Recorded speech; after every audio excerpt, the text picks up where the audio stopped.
वंदना पांडे और आप देख रहे हैं के न्यूज इंडिया और आज स्वागत है आपका हमारी इस खास प्रोग्राम में जिसका नाम है प्रयाग की धरा शेरशाह लड़ा में। 1857 की प्रथम स्वतंत्रता संग्राम से लेकर 1947 की जंगे आज़ादी में प्रयागराज यानी कि पहले के इलाहाबाद की ऐतिहासिक धरोहरों का महत्वपूर्ण और अविस्मरणीय और अमूल्य योगदान रहा। यहाँ की गली गली और दरो दीवारें ब्रिटिश यातना के खिलाफ वीर सपूतों के हौसले की गवाह हैं। स्वाधीनता के लिए हुए 1857 के विद्रोह में ये पहला जिला न केवल उत्तर पश्चिम प्रांत में प्रवेश की कुंजी था, बल्कि गंगा और यमुना के संगम पर स्थित ये जनपद कूटनीतिक दृष्टि से भी काफी महत्वपूर्ण रहा। चंद्रशेखर आजाद ने अल्फ्रेड पार्क में 27 फरवरी 1931 को अंग्रेजों से लोहा लेते हुए ब्रिटिश पुलिस के नॉट बाबर और पुलिस अधिकारी विशेश्वर सिंह को घायल कर कई पुलिसजनों को मार गिराया था और अंततः खुद को गोली मारकर आजीवन आजाद रहने की कसम भी पूरी की। देखिए हमारी रिपोर्ट।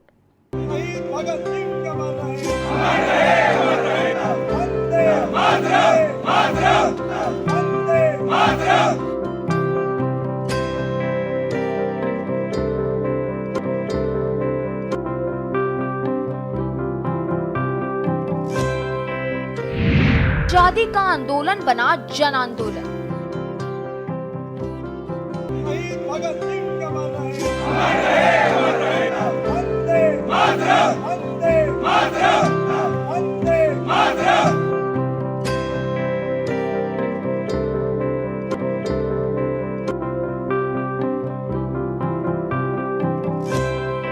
आजादी की लड़ाई में तब का इलाहाबाद और आज का प्रयागराज मजबूती से लड़ा था। इस लड़ाई की अगुवाई भी इसी शहर ने की, जिसके निशान आज भी उस दौर की यादें ताजा कर देते हैं। आजादी के इस संग्राम में इलाहाबाद को काफी मुश्किलों और चुनौतियों का सामना करना पड़ा। अंग्रेजों के यातनाओं को इलाहाबाद के वीर सपूतों ने अपने हौसले से सहा। बता दें कि शहर की कई ऐसी इमारतें हैं जो आज भी आजादी के मतवालों की शौर्य गाथा सुनाती हैं। इस शहर का नाम बदलने से इसका जज्बा नहीं बदला। इस शहर का इतिहास आज भी लोगों के अंदर जोश भर देता है। देश जब अपना स्वाधीनता दिवस मना रहा है तो इलाहाबाद की भूमिका को भी याद करने का दिन है। इस शहर में मोतीलाल नेहरू, जवाहरलाल नेहरू, राजर्षि पुरुषोत्तम दास टंडन, पंडित मदन मोहन मालवीय, शालिग्राम जायसवाल जैसे कई नाम हैं, जिन्होंने आजादी की लड़ाई के सालों तक संघर्ष किया और इस जंग में अपना सब कुछ न्यौछावर कर दिया। ये बहुत खुशी की बात है कि हम लोग अब 78वें वर्ष में जा रहे हैं। तो पुलिस मित्र जैसे कि हर बार रक्तदान करके देश की सेवा और देश के लोगों की सेवा करती आ रही है, इस बार भी हम लोगों का 15 अगस्त को एएमए कन्वेंशन हॉल में पुलिस मित्र का कैंप लग रहा है। और इस बार की हमारी थीम है कि हमारा रक्त देश के नाम, देश के शहीदों के नाम, क्योंकि रक्त एक ऐसी चीज है जो आप कहीं से भी बना नहीं सकते। हमारा मोन लोगो यही है कि आपके लिए, आपके द्वारा, क्योंकि आप दोगे तो वही हम आपको दे सकते हैं। तो रक्त के बिना बहुत सी जिंदगियां जो है खत्म हो जाती है रक्त के अभाव में, और लोगों के अंदर एक डर है कि रक्त देने से शायद हम कमजोर ना हो जाएं या हमें कोई दिक्कत ना आ जाए। तो हम लोग रक्तदान के साथ साथ अवेयरनेस भी काम भी करते हैं कि लोगों को जागरूक करें कि रक्त का दान करने से आपके शरीर पे या आपके स्वास्थ्य पे कोई हानि नहीं होगी, बल्कि आपको अनेक फायदे होते हैं। जैसे रक्तदान करके जो शरीर में कोशिकाएं होती हैं जो रक्त बनाती हैं, जब आपके शरीर में रक्त की मात्रा पूर्ण होती है वो कोशिकाएं रक्त बनाना बंद कर देती हैं। तो जैसे ही वो जो रक्त है वो आपका बासी होने लगता है और उसमें रोग प्रतिरोधक क्षमता कम हो जाती है, जिससे आप कई बीमारियों से ग्रसित हो जाते हैं। स्वतंत्रता दिवस को लेकर आप क्या कहना चाहेंगे? 78वां स्वतंत्रता दिवस हम लोग मना रहे हैं इस बार, उसको लेकर क्या कहना चाहेंगे? सर, 78वें स्वतंत्रता दिवस पे भी मैं यही कहना चाहूंगा कि आज भी लोगों में रक्त को लेकर जागरूकता नहीं है। तो मेरा उनसे निवेदन है कि इस बार जो शहीद हो गए हमारे लिए, हमारी आज़ादी के लिए जो लोग शहीद हो गए, उनके नाम पे आए और भारी से भारी मात्रा में रक्तदान करके उन शहीदों को नमन करें। हर गली में जंग ए आजादी की कहानी। आपको बता दें कि क्रांतिकारियों के लिए प्रयागराज गढ़ हुआ करता था। अमर शहीद चंद्रशेखर आजाद ने लंबे समय तक यहाँ रहकर आजादी की लड़ाई के लिए संघर्ष किया। बाद में आजाद यहीं पर शहीद भी हुए। शहर की कई ऐसी इमारतें हैं जो आज भी आजादी के मतवालों की शौर्य गाथा सुनाती हैं। आजादी की लड़ाई में प्रयागराज मजबूती से लड़ा था। इस लड़ाई की अगुवाई भी इसी शहर ने की, जिसके निशान आज भी उस दौर की यादें ताजा कर देते हैं। आजादी के संग्राम में प्रयागराज को मुश्किलों और चुनौतियों से गुजरना पड़ा। अंग्रेजों की यातनाओं को इलाहाबाद के वीर सपूतों ने अपने हौसले से सहा। यहाँ की माटी उन तमाम नीतियों की गवाह है जिसे महात्मा गांधी, जवाहरलाल नेहरू जैसे नेताओं ने इस प्रयागराज में बैठकर अपनी रणनीति में शामिल किया। इलाहाबाद की हर गली में जंग-ए-आजादी की कहानी छिपी है। यहाँ की हर घरों की दीवारों पर आजादी की लड़ाई की दास्तान है। ये जगह क्रांतिकारियों का भी ठिकाना रही है। क्रांति की अलख जलाने वाले नायक चंद्रशेखर आजाद इसी शहर के अल्फ्रेड पार्क में शहीद हुए थे। बात 1870 की है। कोबर और गोथा के राजकुमार अल्फ्रेड ने प्रयागराज का दौरा किया। इस घटना की याद में शहर के अंग्रेजी क्वार्टर सिविल लाइंस के केंद्र में स्थित 133 एकड़ क्षेत्र में एक पार्क बनाया गया। 1931 में क्रांतिकारी स्वतंत्रता सेनानी चंद्रशेखर आजाद ने इसी पार्क में अंग्रेजों के साथ भीषण गोलीबारी की थी। 24 वर्ष की आयु में आजाद की शहादत 27 फरवरी 1931 को यही हुई थी। हम यही कहना चाहेंगे कि हम बहुत उत्साहित हैं और हम चाहते हैं कि हमारा देश ऐसे प्रगति की राह पर बढ़ता रहे और जन समाज का उत्थान करें। क्या करते हो जी, मैं तो अभी तो मेरा MSc कंप्लीट हुआ है, MSc मैथमेटिक्स, और इसके बाद हम PhD करने जा रहे हैं। जी, तो आगे भविष्य में क्या आप बनना चाहते हैं?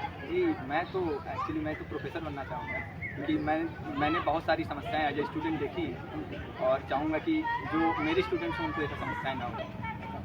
तो स्वतंत्रता दिवस जो आ रहा है, 78वां जो स्वतंत्रता दिवस है, इसको लेकर के आप पूरा देश जो है समय एक तरीके से जो खुशी के माहौल में डूबा हुआ है, तो इसको लेकर के आप क्या करेंगे? मैं भी एकदम उत्साहित हूँ स्वतंत्रता दिवस को लेकर, और मैं तो हमेशा मेरी यही कामना है कि देश के लोग एक तरह से देश के प्रति अपने कर्तव्यों का पालन करते रहें और हमारी सरकार भी जो है नागरिकों के प्रति अपने कर्तव्य का पालन करे और हमारा देश ऐसे आगे बढ़ता है। आजाद पार्क का इतिहास।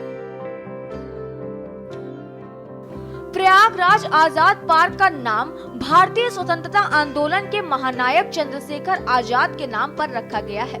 यह एक महत्वपूर्ण पार्क है।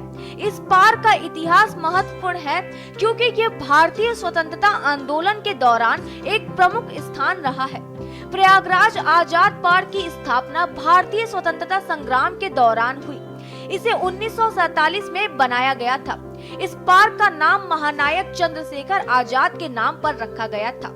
आजाद पार्क में आंदोलनकारियों ने अंग्रेजी सरकार के खिलाफ विरोध प्रदर्शन और सत्याग्रह किए थे। प्रयागराज आजाद पार्क आज भी स्थानीय और पर्यटकों के बीच एक प्रसिद्ध स्थल है, जहां लोग शांति और ध्यान का आनंद लेते हैं और स्वतंत्रता संग्राम के दौरान दिए गए समर्थन को याद करते हैं। चंद्रशेखर आजाद भारतीय स्वतंत्रता संग्राम के वीर सूरवीर थे। उन्होंने ब्रिटिश सरकार के खिलाफ स्वतंत्रता आंदोलन में अपना बहुमुखी योगदान दिया। चंद्रशेखर आजाद का जन्म 23 जुलाई 1906 को मध्य प्रदेश के झाबुआ जिले के भाबरा नामक स्थान पर हुआ था। उनका असली नाम चंद्रशेखर तिवारी था, लेकिन उनके योग्य आदर्शवादी सोच के कारण उन्हें आजाद के नाम से भी जाना जाता है। आजाद ने अपने जीवन में गरीबी, निष्कर्म भाव और भारत की आजादी के लिए अपनी जान न्यौछावर कर दी। आजाद की विद्रोही कार्रवाई में मुख्य रूप से काकोरी ट्रेन हिंसा और काकोरी कांड नामक घटना शामिल थी। 9 अगस्त 1925 को आजाद और उनके सहयोगियों ने काकोरी ट्रेन को लूटने का प्रयास किया, जिसमें ब्रिटिश सरकार के राजकोष से सामग्री लूटने की कोशिश की गई थी। आप देख रहे हैं के न्यूज़, खबरों का सारथी।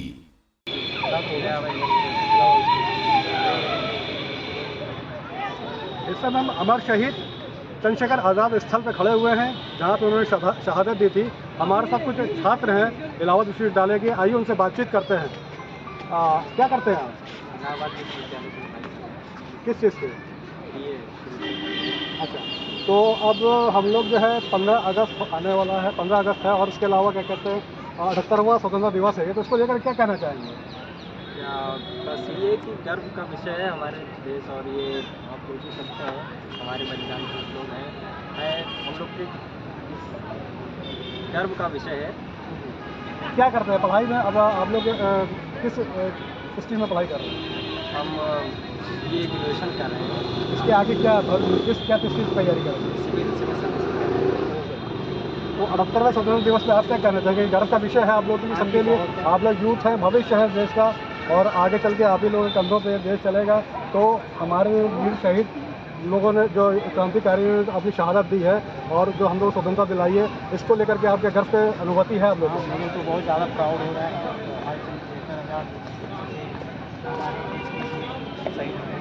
मैं भी आगे जाके इंडियन आर्मी ज्वाइन करना चाहता हूँ, और मैं भी इलाहाबाद यूनिवर्सिटी का स्टूडेंट हूँ, तो BA सेकेंड ईयर में, और आगे जाके मैं भी इन्हीं की तरफ इन्हीं के कदमों पे चलना चाहता हूँ। तो ये हमारे साथ यूथ इलाहाबाद यूनिवर्सिटी से पढ़ाई कर रहे हैं ये लोग, और इन लोग की बहुत बड़ी बात उन्होंने कही, उन्होंने कहा कि मैं इन्हीं के पद चिन्हों पर चलना चाहता हूँ, इंडियन आर्मी को ज्वाइन करना चाहता हूँ, जिससे देश की सेवा को हम कर सकें। और जो जहाँ पे हम खड़े हुए हैं, ये शहादत स्थल है चंद्रशेखर आज़ाद जी का, जिन्होंने यहाँ पे शहीद होकर के हम लोग को आज़ादी दिलाई, और उन्हीं के पद चिन्हों पर चलने की बात हमारे भविष्य जो देश के हमारे युवा हैं वो कर रहे हैं। थॉर्नहिल मेने मेमोरियल। इलाहाबाद पब्लिक लाइब्रेरी की स्थापना उत्तर पश्चिमी सीमांत प्रांत की सरकार द्वारा की गई थी। वर्तमान संस्था राज्य public library Thornhill Mayne memorial building में स्थित है। इसे CB थॉर्नहिल और FO मेने की स्मृति में उनकी स्थायी मित्रता और विद्वता के मूल्यों के प्रति समर्पण के प्रमाण के रूप में बनाया गया था। पुस्तकालय में हिंदी, अंग्रेजी, संस्कृत, उर्दू, अरबी, फारसी, बांग्ला और फ्रेंच में पुस्तकों, पत्रिकाओं, समाचार पत्रों, राजपत्र और अन्य पठन सामग्री की विस्तृत श्रृंखला उपलब्ध है। इनमें से कुछ उल्लेखनीय है: मजमा उल बहरीन, फिरदौसी का सहनामा और ज्योतिष शास्त्र व गणेश पुराण। विक्टोरिया मेमोरियल इटालियन चूना पत्थर से बनी बड़ी छतरी जो रानी विक्टोरिया को समर्पित है। इसे 24 मार्च 1906 को जेम्स डिगेस लॉर्ड टच ने खोला था। छतरी में कभी रानी विक्टोरिया की एक बड़ी मूर्ति रखी हुई थी, जिसे बाद में हटा दिया गया। प्रयागराज शहर आजादी के आंदोलन में बढ़ चढ़कर शामिल हुए, चाहे बच्चे रहे हों या बूढ़े, सब आजादी की जंग का हिस्सा बने। इस शहर की शान माने जाने वाले आनंद भवन आजादी की लड़ाई का सेंट्रल हुआ करता था। यहाँ से ही उत्तर भारत की स्वराज की जंग की सारी गतिविधि संचालित हुआ करती थी। जाने माने वकील मोतीलाल नेहरू गांधी की अहिंसात्मक विचारधारा के सिपाही थे। आनंद भवन में आजादी के आंदोलन के नायक इकट्ठा हुआ करते थे।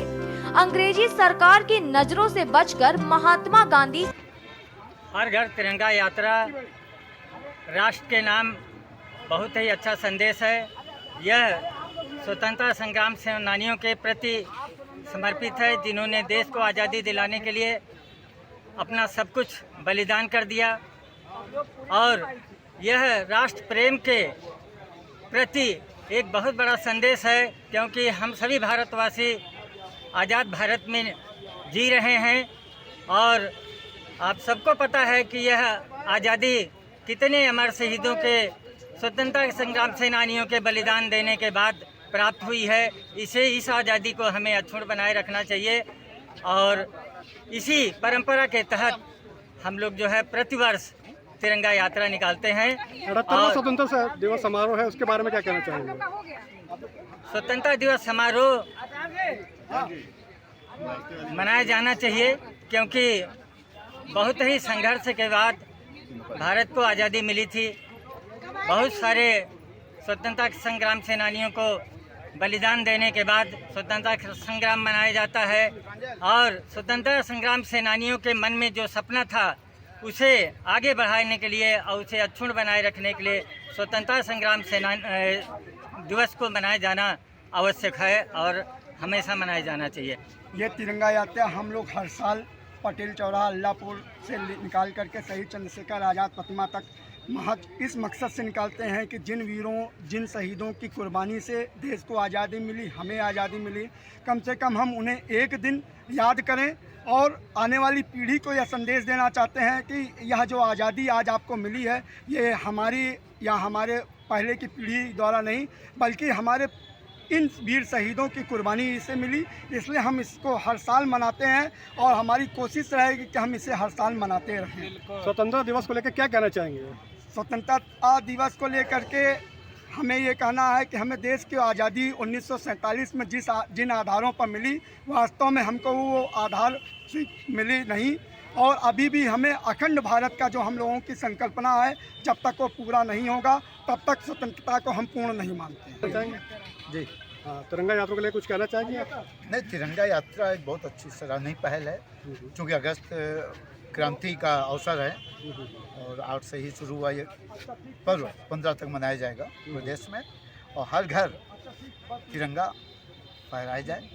ये हमारी राष्ट्रीय अस्मिता का सूचक है, और मैं इस अवसर पर सभी देशवासियों का, प्रदेशवासियों का, अपने नगरवासियों का आह्वान करता हूँ कि वो लोग ऐसे उत्सवों में शामिल हों सपरिवार और इसको भव्यता से मनाएं, और हम अपने राष्ट्र हित के संकल्प के साथ चलें कि राष्ट्र की जो भी मांग होगी, जो हमारी जिम्मेदारी है, उस पर हम पूरी तरह खरे उतरें, राष्ट्रवाद के अलग जगह। जय हिंद, जय भारत। सरदार पटेल, आचार्य कृपलानी, राजेंद्र प्रसाद, लियाकत अली यहाँ बैठकें किया करते थे।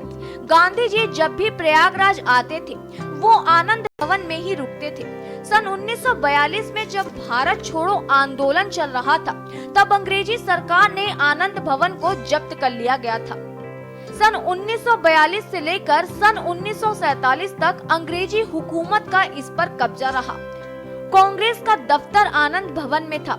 यहाँ से ही पूरे देश में कांग्रेस की गतिविधि संचालित होती थी। आनंद भवन की कहानी दिलचस्प है। इस भवन के कई मालिक रहे हैं। इलाहाबाद के पहले नियमित जज सैयद महमूद भी यहाँ रह चुके हैं। उनके पिता सर सैयद अहमद खान ने इस भवन को खरीदा था और इसका नाम महमूद मंजिल रखा था। हालांकि अंग्रेजों ने 1857 के गदर के बाद इस जगह को शेख फयाज अली को बतौर इनाम सौंपा था। उसी स्थान पर बाद में स्वराज भवन व आनंद भवन बनाया गया। वैसे नगर निगम में मोतीलाल नेहरू से पहले इस भवन पर किसका मालिकाना हक था, इसके दस्तावेज नहीं है, लेकिन जस्टिस महमूद के बाद ये भवन मुरादाबाद निवासी जज राय बहादुर कुंवर परमानंद पाठक के भी पास भी रहा था। मोतीलाल नेहरू ने ये भवन इन्हीं से खरीदा था। ये स्थान मोतीलाल नेहरू के खरीदे जाने से पहले ही महत्वपूर्ण था। अलीगढ़ मुस्लिम विश्वविद्यालय के संस्थापक सर सैयद अहमद खां के पास भी ये भवन काफी दिन रहा। बताते हैं कि अंग्रेजों ने 1857 के विद्रोह में उनकी सहायता करने वाले शेख फयाज अली को इनाम के तौर पर ये जमीन सौंपी थी। इस जमीन पर आनंद भवन एवं स्वराज भवन बना हुआ है। हालांकि अंग्रेजों से मिली इस जमीन पर बने भवन के कई मालिक रहे हैं। मोतीलाल नेहरू ने 7 अगस्त 1899 को 20,000 रुपए में इसे रहने को खरीदा था। अंग्रेजी हुकूमत के खिलाफ विद्रोह और आजादी के आंदोलन की शुरुआत भले देश में कहीं से हुई हो, लेकिन इस आंदोलन को विस्तार प्रयागराज ने ही दिया। आजादी की लड़ाई को जनता का आंदोलन बनाने में इस शहर की बड़ी भूमिका रही है। देश में पहली बार अंग्रेजों के खिलाफ जन विद्रोह की शुरुआत इलाहाबाद शहर से हुई। मौलवी लियाकत अली ने इसकी अगुवाई की। उस समय इलाहाबाद शहर में अंग्रेजों की 6वीं रेजिमेंट तैनात थी। इस रेजिमेंट में काम करने वाले सिपाही रामचंद्र ने सबसे पहले विद्रोह किया और बाद में मौलवी लियाकत अली के साथ मिलकर आजादी की लड़ाई का बिगुल बजा दिया। 6 जून 1857 को लियाकत अली ने लोगों के साथ मिलकर शहर को अंग्रेजों से आजाद करा दिया था। लियाकत अली की अंग्रेजों के साथ जंग खुशरूबाग से लेकर किले तक चली और नतीजा ये हुआ कि अंग्रेजों को कचहरी छोड़कर भागना पड़ा। 6 जून से लेकर 16 जून तक शहर अंग्रेजों से पूरी तरह से आजाद रहा। अंग्रेजी सरकार ने इलाहाबाद को कब्जे से मुक्त कराने के लिए वाराणसी से कर्नल नीला को भेजा। उसने शहर पहुंचते ही तबाही मचाना शुरू कर दिया। सिविल लाइंस एरिया में बसे 8 गांवों को अंग्रेजी सेना ने पूरी तरह से खत्म कर दिया। हालात ये थे कि यहाँ कई दिनों तक बैलगाड़ियां पर लाशें ढोई गई, भारी संख्या में लोगों को फांसी दी गई। हालात ये हो गए थे कि जो लोग फांसी देखने आए थे उन्हें भी नहीं छोड़ा गया। इस नरसंहार के बाद ब्रिटेन में कर्नल नील के खिलाफ ब्रिटेन में मुकदमा भी चलाया गया था। 1857 में शहर में चल रहे जन विद्रोह में एक और क्रांतिकारी हनुमान पंडित का नाम शामिल है। हनुमान पंडित से अंग्रेज सरकार इतनी डरती थी कि उन्हें अंग्रेज सौतन कहते थे। हनुमान पंडित को जिंदा या मुर्दा पकड़ने पर अंग्रेज सरकार ने 500 रुपए का इनाम रखा था। स्पेशल डेस्क के न्यूज इंडिया।